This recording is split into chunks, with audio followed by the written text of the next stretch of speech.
আসসালামু আলাইকুম, কেমন আছেন সবাই? বিডি হাতের লেখা চ্যানেল থেকে আজকে আমরা দেখাবো বাংলা বর্ণ লেখার দ্বিতীয় পর্ব। দেখেন, আজকে আমরা দেখাবো, প্রথমে আমরা লিখব মূর্ধন্য।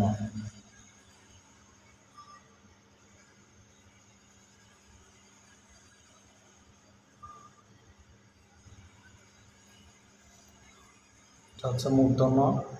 আমি দুই ঘরে লিখছি, এখানে দুই ঘরে লিখছি, নিচের ঘরটা ফাঁকা রাখছি।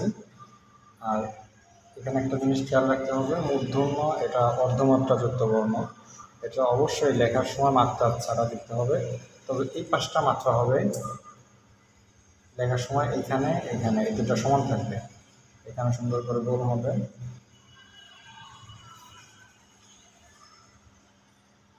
এবং নিচে ফাঁকা থাকবে।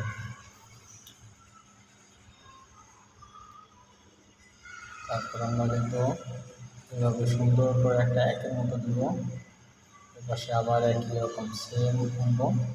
এখান থেকে সোজা মাত্রা বরাবর উঠাবো, এখান থেকে ঘুরায় নিচে সোজা উপরে অর্ধমাত্রা দিয়ে দিব। এটা হচ্ছে তালিবর্ষ। তালিবর্ষ আমরা লিখছি।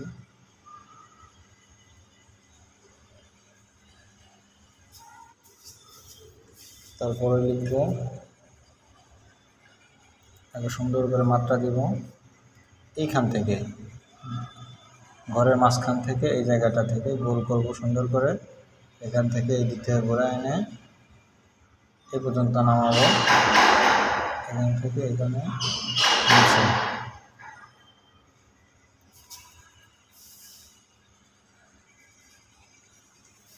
তারপরে আমরা লিখব দন্তন্য।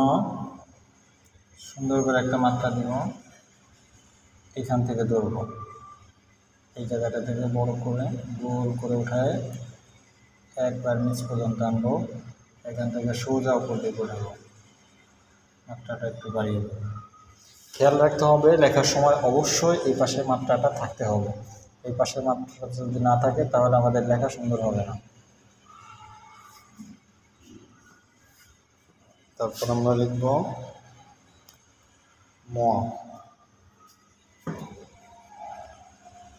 সুন্দর করে আগে মাত্রা দিব, মটা একটু খেয়াল করি, এই জায়গাটা থেকে এখান থেকে এইভাবে একটু নিচের দিকে টেনে আনবো, এইভাবে টানতে হবে, এখান থেকে ধরে এনে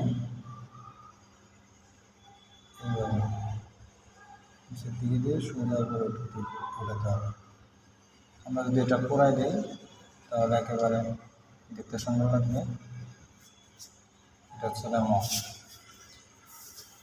তাহলে 2 নম্বর ভাগে আমরা 5টি বর্ণ, মূর্ধন্য, তালিবর্ষ, ল, দন্তন্য, ম, এই 5টা বর্ণ আমাদের যদি সুন্দর হয় তাহলে আমাদের লেখায় মোটামুটি অনেকটাই সুন্দর হয়ে যাবে ইনশাল্লাহ। আজকে পর্যন্ত, আগামীতে 3 নম্বর ভাগ দেখানো হবে, সে পর্যন্ত অপেক্ষা করুন।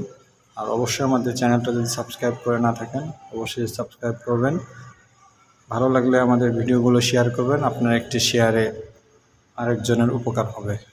আসসালামু আলাইকুম রহমতুল্লাহ।